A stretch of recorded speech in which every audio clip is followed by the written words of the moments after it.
pressed my ear against the kitchen door the moment I heard my name. My father's voice was calm, almost cheerful. "Sarah gets everything. The house, the business, the investments. Lucy, she's not getting a single thing." My mother laughed. Actually laughed. She never deserved it anyway. I stood there in the hallway, completely still, watching them clink champagne glasses through the crack in the door, celebrating, like writing me out of existence was worth toasting. 28 years. I had given this family 28 years. I backed away without making a sound, because in that moment, I didn't feel hurt. I didn't feel like crying. I felt cold, focused, dangerous. They thought they were cutting me out. They had no idea what they had just started. I waited until the house went quiet. Then I slipped into my father's study. The grandfather clock struck midnight as I opened his mahogany desk drawer, the one he thought only he knew about. What I found shattered my entire life in under 5 minutes. Document after document. Every deed, every account, every investment. Sarah Morrison, Sarah Morrison, Sarah Morrison. The family construction business I had personally grown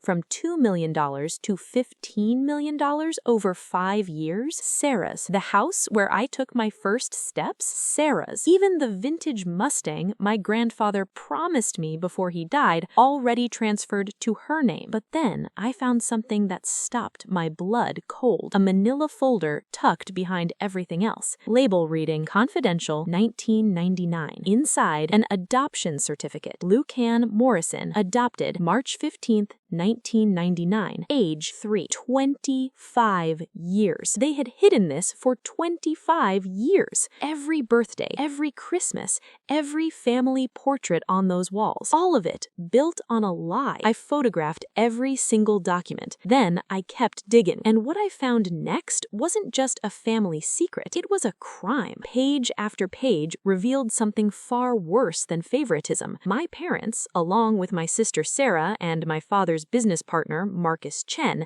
had been systematically draining Morrison Construction from the inside. Fake contracts, inflated invoices, payments to shell companies that existed only on paper. And Sarah, she had created 16 ghost employees, fictional people collecting full salaries that went straight into her personal accounts. Nearly $900,000 a year. Stolen. Their plan was brutal in its simplicity. Siphon out every liquid asset, then file for bankruptcy. 47 employees would lose everything. Jobs, pensions, futures, gone. The timeline showed they planned to pull the trigger in 72 hours. And then I found the email thread that made my hands shake. Sarah had written to my mother just days earlier. "Lucy's getting suspicious. Don't worry. After Friday, she won't be a problem. I've already drafted the termination letter. We'll frame it as embezzlement if she tries to fight back." They weren't just stealing from the company. They were going to pin it on me. I sat in that dark office staring at my screen,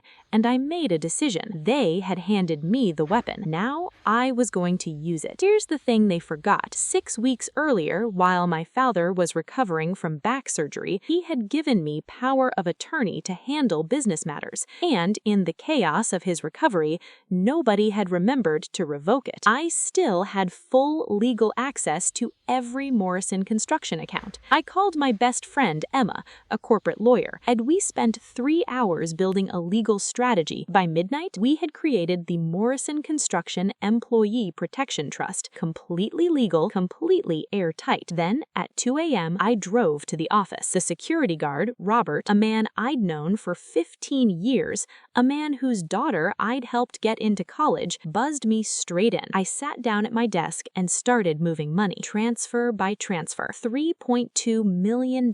Every liquid asset moved into the protection trust out of the reach of my parents' looting. I documented every single transaction, not hiding it, daring them to challenge it. By 4 a.m., the employees' pensions were safe. By 5 a.m., I had accelerated every legitimate payment owed to our contractors. If Morrison Construction was going down, it wasn't taking innocent small businesses with it. As I prepared to leave, a new email landed in the company system from Marcus Chen to my parents. Accelerated timeline necessary. Lucy accessed the building at 2 a.m., moving to phase 2 immediately. They knew. I grabbed grabbed my documents and ran. In the parking lot, my car had a note tucked under the wiper, Robert's handwriting. They paid me to report on you. Maria's tuition is due, but I didn't tell them about the transfers, just that you were here. Pension or no pension, you're the only Morrison who ever gave a damn. Be careful. R. I drove home as sirens wailed somewhere in the distance. The war had begun, and they didn't know I'd already won the first battle. The house was in chaos when I walked through the door. My father pacing, phone to his ear, shouting about unauthorized transfers. My mother at her laptop, face white with fury. Sarah by the window, perfectly dressed, but her hands shaking. They all turned when they saw me. Sit down, my father said, pointing at the couch like I was a misbehaving child. I stayed standing. Thanks, I'm fine. My mother's voice cut like glass. You moved $3.2 million.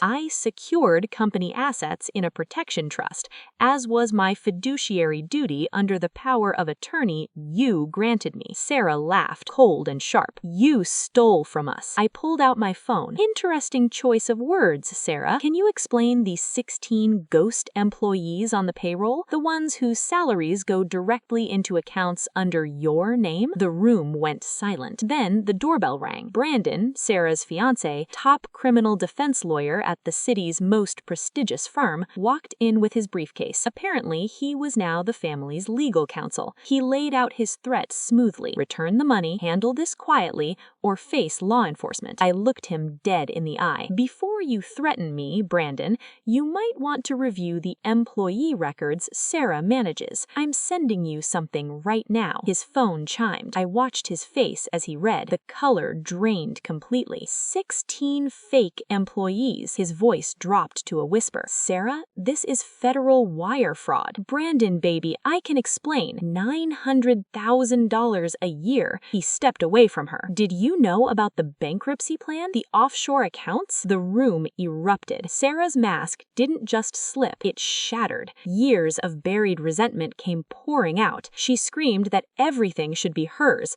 that she was the real Morrison, that I was nothing but a charity case they'd been forced to tolerate. Then her phone rang. Marcus Chen panicked. The FBI had frozen all the accounts. Everyone looked at me. I didn't report anything, I said, and I hadn't, but Brandon Whitefield, ethical lawyer, scorned fiancé, had just discovered his future wife was a federal criminal. He'd done exactly what any officer of the court was required to do. Brandon looked at me one last time before he walked out. I'm sorry, Lucy. I had no idea. Then he was gone, and the grand plan to gut my grandfather's company collapsed, brought down by the daughter they had written off as nothing. But the story wasn't over, not even close. That same afternoon, 5 of my most trusted colleagues called me. The senior foreman, the head of accounting, the project manager, the office manager, the chief estimator, people who had built Morrison Construction alongside me for decades. They had been quietly documenting the fraud for 18 months. Every ghost invoice, every inflated contract, every shell company. They hadn't come forward sooner because they didn't know if I was part of it. Robert's 5 a.m. call had changed that. Then Susan, the office manager, pulled out an envelope, yellowed with age, sealed with wax. Your grandfather left this with James before he died, said to only open it if the company faced bankruptcy. I broke the seal with trembling hands. Grandfather's handwriting, 3 pages, and an attached legal document that stopped my breath entirely. A codicil to the original company charter, properly notarized, properly witnessed. In the event of bankruptcy proceedings, ownership of Morrison Construction would automatically transfer to Lucan Morrison, his true heir in spirit, if not in blood. He knew